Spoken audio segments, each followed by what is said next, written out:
Shoot lads, you can do it yet. Come on Newport County, oh, bang it in the net.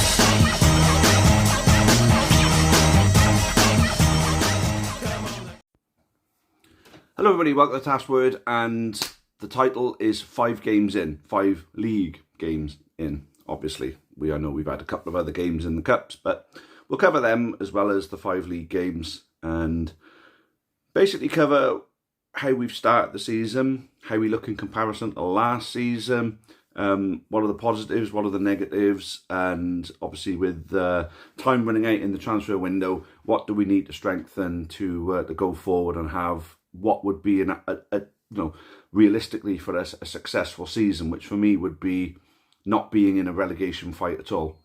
Which I'm gonna put my neck on the block and say that I don't think that that's going to be a problem this season, from what I've seen from the opening few games. Now, Notts County looked a bit nervous for the first sort of 25-30 minutes, but got into the game really well. When we ended up taking the lead, I believe we did so deservedly. Although you could say that we could have been one down before that because of where they hit the bar the way that they did, but they didn't take their chance. We took a chance, and we were on top at that point of the game, and we were managing the game very well until, and this is going to be a theme of this, a penalty was given. So they got a penalty. It wasn't a penalty. For me, it wasn't even a foul. I think their player trips our player, trips himself over our player as he's falling down, outside the box, lands inside the box. Referee, who I felt was giving them pretty much everything throughout the game anyway, couldn't wait to give the penalty, and there it was. They ended up getting themselves a 1-1 draw, and I feel as though in reality it's a good point, but I think without the award of that penalty, we walk away from that game with all 3. So I'd say that we've had 2 points stolen to start with.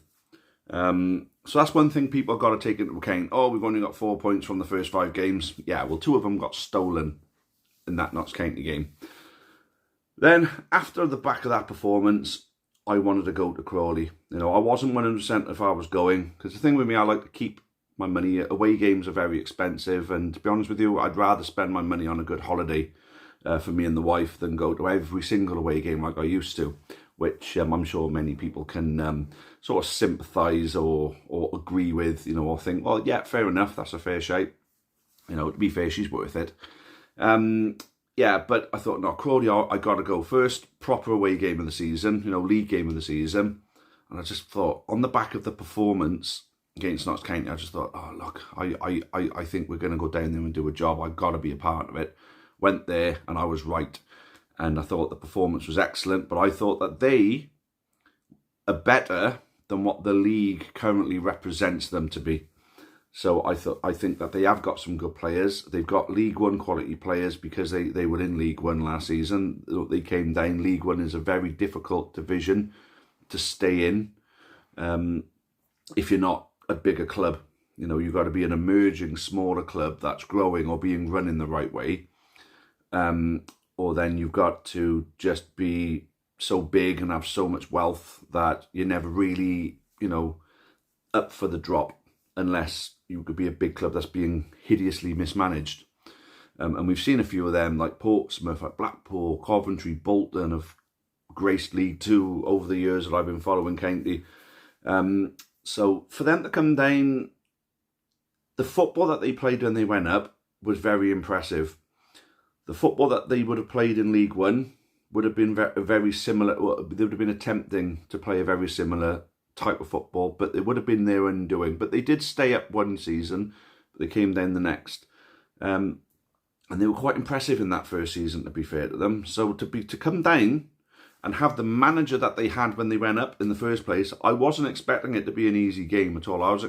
I had a feeling we were going to do a job. And to be honest with you, I'd have taken a point beforehand. But the first half, we showed some promising stuff, but it was just lacking that little bit of cutting edge. And they, I wouldn't say they were on top of us. It was quite an even game, but when it came down to the final third, they looked that little bit more dangerous than us. But we went in 0-0 at half-time. We came out and we just stormed it. And, you know, we got that cutting edge. We scored 2 fantastic goals.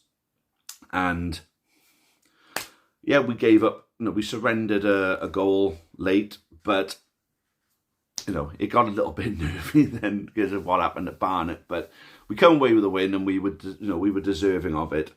So coming away from that, I'm thinking, yeah, happy days. Thought the Millwall game was a very, very good display, considering Millwall are doing well in the Championship at the moment, and they have got a strength in depth. So where it would have been a slightly different team to what they'd be playing in league games, it was still an incredibly strong team coming up against little old Newport County. But I felt we gave them a great game. We were unlucky in certain areas, I thought, and I thought the goal was magnificent. Otherwise, I thought that we defended really well. I mean, you hear the mumblings of people around me, and some people just need to get real and realise who we're playing against sometimes. Playing against Millwall, right? And they're like, oh, they're all over us. Like, yeah, it's because they've got better players than us, because they've got, they're 2 divisions above. They're going to be all over us. What are you expecting? Oh, they're battering us. Yeah, they're going to. But it's how we manage that game. We defend well, we catch them on the break, or we overwhelm them with energy, which we did in the first half, and we were excellent in that first half. But we were agonisingly unlucky not to score in that first half. And if we were protecting a lead, it might have been different. The fact we were 0-0, we were still looking for a goal, but we were going to settle for penalties if it wasn't going to go in. But they scored an outstanding goal. It was an outstanding finish from a Championship quality player. And to lose that game, there was zero disgrace whatsoever in losing that match. So I'm happy, very happy with the way we played against Millwall. As much as people say, we've lost 4 games in a row. Yeah, Millwall, Grimsby away, and we played against Salford at home, who will have one of the biggest budgets this season, I can guarantee you, and MK Dons, who in fact do have the biggest budget. Now, Salford wasn't as good, but Grimsby, I thought, was quite disjointed in the first half, to be fair, but sometimes you've just got to commend the opposition, because there's one thing our fans can't do is commend the opposition. The opposition, if they're better than us, they're better than us, and sometimes there's nothing you can do about it. That's just life, yeah? So it's like, if I'm entering a pool competition and I came up against someone who was better than me and they beat me, and the people behind me are criticising me, oh my God, man, you're fucking shit, you are. Why didn't you beat him? Because he was better than me. Oh yeah, that doesn't matter though. You should, oh, he was crap actually. No, I don't think he was that good. You should still beat him. But he was better than me. I mean, come on, you've got to get real sometimes. We're going to come up against a lot of teams that are better than us this season, but we're still going to get results against some of them because we're going to play better than them on the day. But if somebody who's better than you plays well on the day, sometimes there's nothing you can do about it. There's fuck all you can do. And you've just got to look and see, did we give 100%? Grimsby, I'd say we did. Salford, I'd say we did. MK Dons, I'll say we did. We lost the games. You can't ask for more from the players that we've got. But the thing is, I think the players will improve. We've got to add some quality before the end of the window, but we'll get to that. But like I said, Grimsby, it was agonisingly unlucky because the second half we were much, much better. We got the equaliser and we looked like the team that could have gone on to win it. And the thing is, right, both of their goals were very fortuitous because, they play a corner, he flicks it on, bounces off Courtney Baker-Richardson, goes in the net. Nothing Courtney can do about it, nothing anyone can do about it. Except maybe you're looking for someone to stop the player who's flicking the ball on. But you can't have all of your players in every single position that you want them to be 100% of the time in a football match, because a football pitch is a big thing. And you say, oh, where's anybody over there? Well, he was just attacking a minute ago. You can expect him to just be there. And he's not going to run at the speed of lightning. And also, he's susceptible to stamina and fatigue. And they're not fucking robots, they're human beings. That's something some people seem to forget.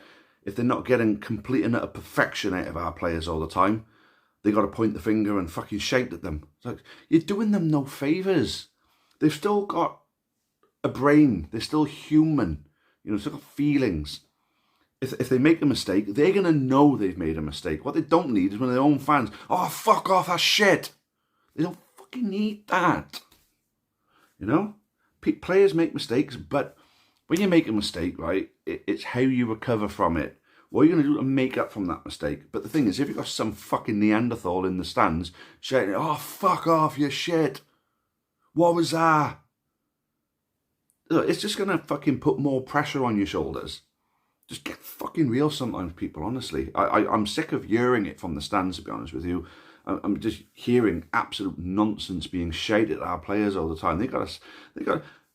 If I was playing, right, and I was getting all that, right, I'd be thinking, who the fuck are these people? What the fuck am I bothering to do anything for them? Yeah, okay, I'm being paid a wage. I'm a professional footballer and I've got a contract, you know, so I'll play, but will I give my everything for these people? Will I fuck, you know, talk to me like that, shake shit to me from the stands? Who the fuck are they? That's what I would think if I was a player. And I make no apology for that. So that's why I don't shake that bollocks at them, because I know it's not going to do them any good. Make a mistake, you know, I'll give them a clap, not for making the mistake, but come on, man, you know, make up for that. Go on. Encouragement. That's what fucking human beings respond to. Don't respond to, oh, fuck off, that shit. You know, fucking autistic screeching from the fucking stands. No, it's got to piss you off. It pissed me off. Anyway, that's that little rant over with. So Grimsby, agonisingly unlucky. Very, very fortunate on both of their goals, you know. But our goal was class. And we missed a couple of chances. You know, we hit a few a bit wayward, you know. But moving on to Salford, talking about wayward chances, the free kicks. Yeah, okay. Wasn't very happy with them. Ben Lloyd into orbit. Camwell might have done him a little bit on there. People are getting on Camwell's backs. Very, very short memories. How good was he last season? His performances probably kept us in the division, and now you start the season, you know, on a little bit of poor form, and then it's, you know, the hatchet men are back out to fucking start carving up into him. Like, of all the people you're fucking going after, Joe Thomas, probably one of the better players from last season. He would have won us games, you know, from his performance himself as well, you know. And what does he get this season? Oh, fuck off, Joe Thomas, you shit. I mean, I saw a post and it was one of the thickest fucking things I've ever read in my life. Oh, our two best players from last year, all of a sudden our two worst players. Like, no, they're not our two worst players. They're two players who are lacking a little bit of form at the moment, but that's the human element in people. Well, when you get into a lull, it's very difficult to overcome and get out of that lull. A little bit of encouragement from your supporters might help, maybe. Or is that too logical for some of these fucking idiots, like, you know? I don't know. But there we go. But Salford, it wasn't our best. I'd say it was probably our weakest performance other than Barnet in the first half. I thought Barnet second half we were better, even though in the first half we were... we'd scored the 2 goals. They were 2 worldies. I still felt we came under an awful lot of pressure and possibly could have done something a little bit more to prevent it. Second half, I felt that we did a bit better with that, although we did at the end come under pressure. As much as it's not an excuse, they shouldn't have been that amount of stoppage time. I don't know where that referee got it from, although that Drysdale has never been any good for us in the past. So, you know, even though we had a good game in general, there was always something he was going to do to spoil it. And I think it was the 8 minutes that came out of fucking nowhere. 5 minutes, yeah, and we win the game 2-0. But, you know, yeah, we should have defended better. Thankfully, our penalty taking was a lot better. Although, penalty taking brings us into MK Dons, of course. And I don't know if Camwood took a penalty against MK Dons. I'm trying to rattle my brain out to think. I think Jed Garner was the only one who missed a penalty that night. And it was a particularly poor one. He wasn't on the pitch to take one. So, well, after that penalty against Barnet, thankfully not. But Camwood mind, I mean, if you're on poor form, it's affecting you up there. You know you're not playing as well as you can. And when you're stepping up into a pressure position like that, it's not great. Bobby may not have been the best choice for that. Personally, I would have preferred to see someone a bit more composed and calm to take the penalty. Maybe Matt Smith, maybe even Matt Baker probably could have hit that penalty well. I've known plenty of defenders to be... So one of the best penalty takers I remember in history was David Unsworth, who was a defender. So defenders can hit penalties well, like Julian Dix was probably one of the best penalty takers I can remember in my past as well. But yeah, putting a player who's currently out of form, maybe the thought process was, go on Bobby, stick the penalty away, and that changes there, gets better out of him going forward. But the MK game, I thought we gave absolutely everything. We come under pressure, people are saying, oh, we've given them too much, you know, respect, and we've sat back. Like, sometimes you got to manage the game right. If you're just full frontal bang, get up there, you can leave so many gaps at the back, and players of their quality are going to exploit it. So you have to sit back and absorb that pressure sometimes. And people are moaning about the playing from the back. Well, here's the thing with that. When you invite the high press, when players commit forward to press our defenders and goalkeeper, it leaves gaps. Because it's not as if they have reserves to cover those. It's not as if they're allowed to bring on 3 more players to cover for the 3 players that have come forward. No, if 3 or 4 players come forward, that leaves 3 or 4 gaps behind them. So that's the thought process, that if the right runs are being made off the ball, if the press isn't being managed off the ball as well, you know, for the players who are off the ball rather than so much the players who are on the ball, then you can exploit spaces, you can make runs, and if the passes are right, now I can see what they're trying to do, and a lot of it ends up going down the wing. You know, it's a sort of swerving ball, sort of hugs the touchline and bends round the team, and we got pace. We got pace of players like Spellman and Camworth and Reindorf, you know, to run onto those balls, and sometimes those balls connect and they give us an opportunity. So that's why the playing from the back can be effective, and so far I've not seen any moments where we've caused any real calamity in doing it. So I don't see the reason why it's being criticised, because it hasn't caused us any problems. Oh, it caused a little bit of pressure, and maybe 1 or 2 may have played a couple of poor balls and they've given the ball away in a bad position, but not in a detrimental position that it's going to lead to a direct goal scoring opportunity. But going back to the MK game, because I realise I'm approaching the 20-minute mark quite soon, so I don't want it to go too much further than that. I think yeah, we gave out everything. I think we played really well. I thought we caught them out a few times. I think it's a shame Reindorf couldn't have put away that one-on-one. He should have looped it over the keeper. But when you're in that position, when you're in that one-on-one, it's all about your composure. And a player of his age may not quite have the composure nailed. You know, it's easy to say from the stand, oh yeah, I would have done this. But if you were in that position, what would you have done? Because tell you something now, that is so important in football. It's so important. And sometimes you think, right, I'm going to slide under the keeper. Keeper's going to expect me to go over, so he's going to leave his legs. He's going to leave his legs apart. So he's either going to go under his leg or to the side of it, and he's going to be expecting to be doing that kind of thing. But keeper got down. Keeper, obviously, it's all about your poker face, and the keeper must have read him and thought, oh, he's going to try and stick it under me, and he got down for it. So in hindsight, then Reindorf loops it over him. It's a different story then, obviously. That's if he got it on target, because they can be incredibly difficult shots to take. But away from that, the referee was a freaking disgrace. I thought he gave them everything he could. It felt as though he wanted them to win. It was as if he had them on his fucking accumulator or something, because he just gave them everything. He only gave us free kicks when they were blatantly obvious. He gave us the penalty because the handball was blatantly obvious. You could tell that. You had a couple of people around me, oh no, that wasn't a penalty. They didn't fucking complain. They knew it hit his hand. It was a penalty. And usually it's the reaction of the players that, you know, our players complained and surrounded him. Why have you given it for? Completing a phantom penalty. One player falls over. For what? I mean, if he says it's a shirt pull, well, I'm sorry, but you get shirt pulling all the time. I've seen people pulled down out of the air by their shirt, and the referee's just gone like that. So what? You know, can't even see a shirt pull anyway. Players just fucking, you know, just sort of huddling around 2 of our lads, and he just throws himself down, and he buys himself a penalty. They didn't actually ask for the penalty though. That's the worst thing. They didn't ask for the penalty. He just gave it to them. I don't even think they realised what the penalty was actually for. But you're going to take it. They took it, they scored it, made it 1-1, went in half-time 1-1, it should have been 1-0. Personally, I think if they don't get that penalty, it doesn't affect our players in a negative way, because when a referee is giving everything against you, it gets to you. It's like, oh, what the fuck have we got to do?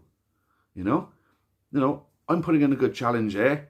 You know, I'm putting in a fair fight to win the ball, and he's falling over and he's giving him a free kick. He's swiping me out, he's pulling and pushing me, and he's giving us absolutely nothing.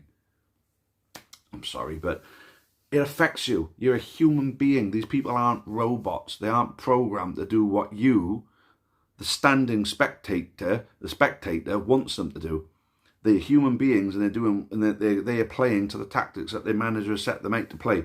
And that gets spoilt if a referee is giving the other team everything and giving you nothing. This is exactly what happened yesterday. The penalty was a farce.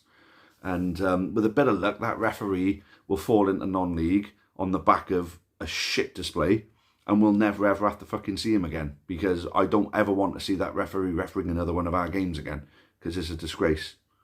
But just like Bobby Madley. Bobby Madley did it on the highest stage, of course, and that was even worse than anything I've ever seen. But, you know, with this, nah, dreadful. But the performance was great. It's so much better than last season. There are people who are still comparing it to last season. I think you need to give your heads a good fucking wobble, because if you think this is the same as last season, you are very, very much mistaken. So please kindly shut the fuck up if you don't know what you're talking about, because it's depressing. The negativity from our supporters online is absolutely fucking depressing. So shut the fuck up if you don't know what you're talking about. And people might say, no, you shouldn't talk to people like that. They have a right to an opinion. Of course I have a right to an opinion. And this is my opinion. If your opinion is shit, I'm calling you out on that shit opinion. You got the right to it, but I've also got the right to tell you, shut up, you don't know what the fuck you're talking about. That's it. So you can see, yeah, I'm a little bit annoyed.